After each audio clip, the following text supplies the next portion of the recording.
cheerleading events too, and like that bug just got with him, and so he's bought 5 units from us now.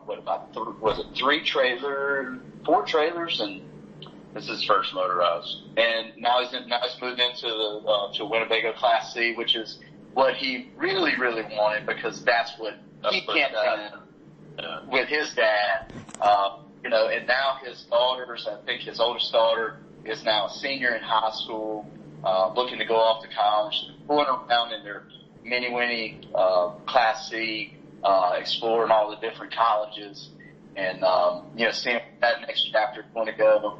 And there's no doubt about it that so now he's raised those kids RVing. There's no doubt about it that they'll be the third generation of that family. That's one of the togetherness, that experiences and those memories that are being brought. And us just connecting on a local community level, like at those festivals and those sporting events, is what relit that fire. And so that's pretty cool. It just makes my heart smile just talking about it. Yeah, that's what keeps us going. Is stories like that. I mean, he's a well-respected businessman here in town, and just people, they do all kinds of different jobs. And with this COVID thing, now that corporate America has learned that they can live with remote learning, Sure. It's really, really opened up the door in general. So yeah, that's a nice experience to have like a multi-generational family being involved in the RV life. Yeah, absolutely. I just got a couple more kind of jumping back here. Just kind of jumping back to the training element. Do you have any pain points that you find with the training program, and are there ways that dealerships adapting to better zero in on those areas? Well, the innovation and evolution in technology has definitely been, the cost effective. Well, the learning curves. I think that's what as far as when you said pain points. Is that what you mean? Yeah, any sort of more challenging elements of the training program. So yeah, that would be one probably. Yeah, I would definitely say that. The transportation you get, to and fro. I love when we can just hop in a motorhome and take a team to, go visit a training center, in the region. Sure. That makes it less painful. Yeah. So the pain points are more of allocating time, because we are so busy, like in service, it's a full court press, every day. It has been for over a year. And so I would say allocating the time for the training, and you just have to, sometimes you just have to make time to do the important things,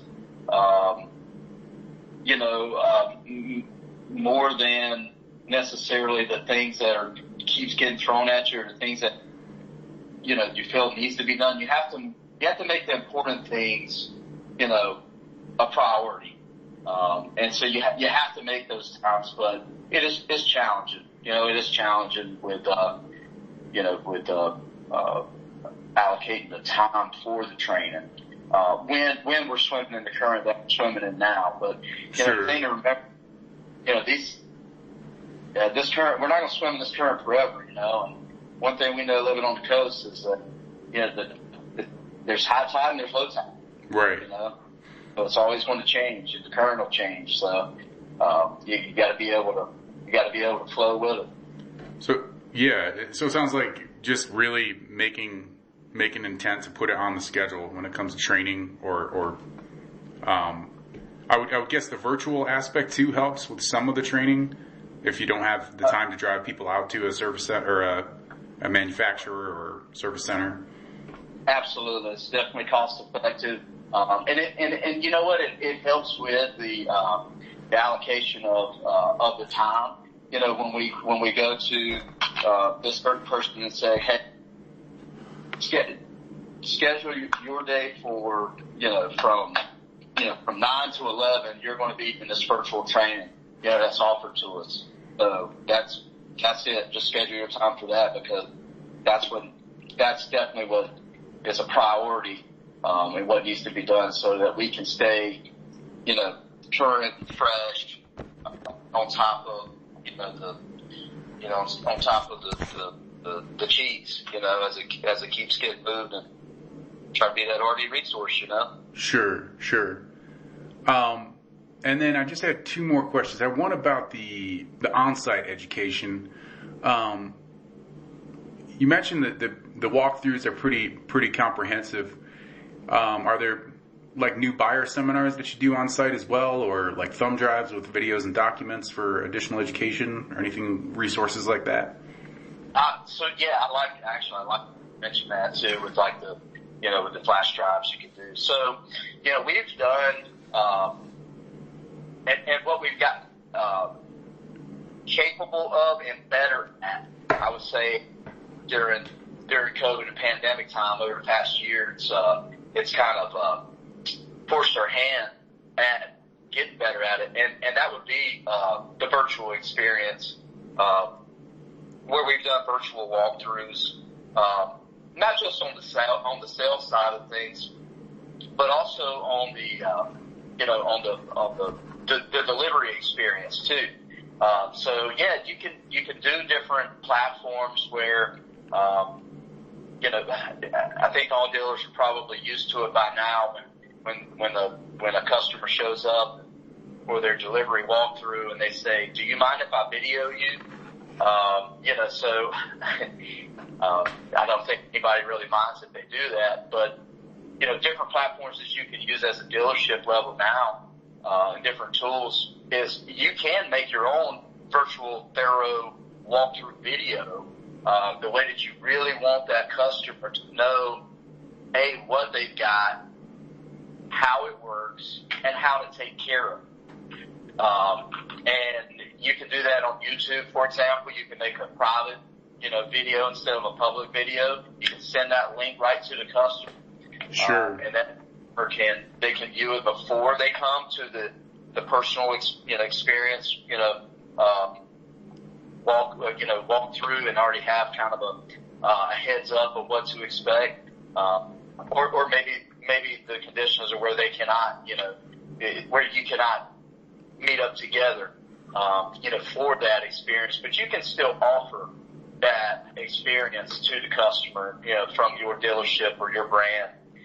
So that's one way of doing it. You can just share that product. Sure. YouTube tool's already there. It's pretty painless to use.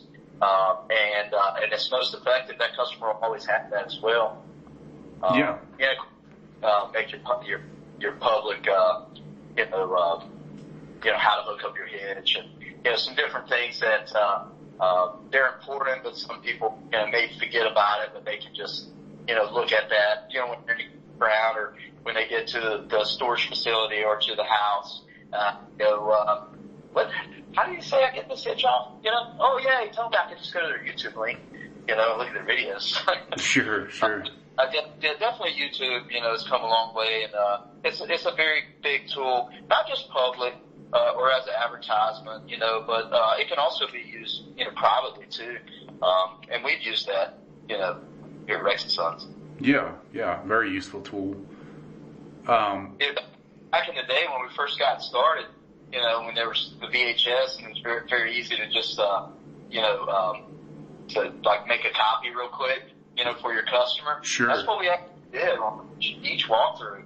We would make we would video us walking them around, and while they were signing the paperwork, we would make a duplicate copy of that VHS, and we would give them a copy, and we would have a library full of it. So as you can imagine, a lot of storage that took up for libraries. So yeah, those tapes take up a lot of space for sure.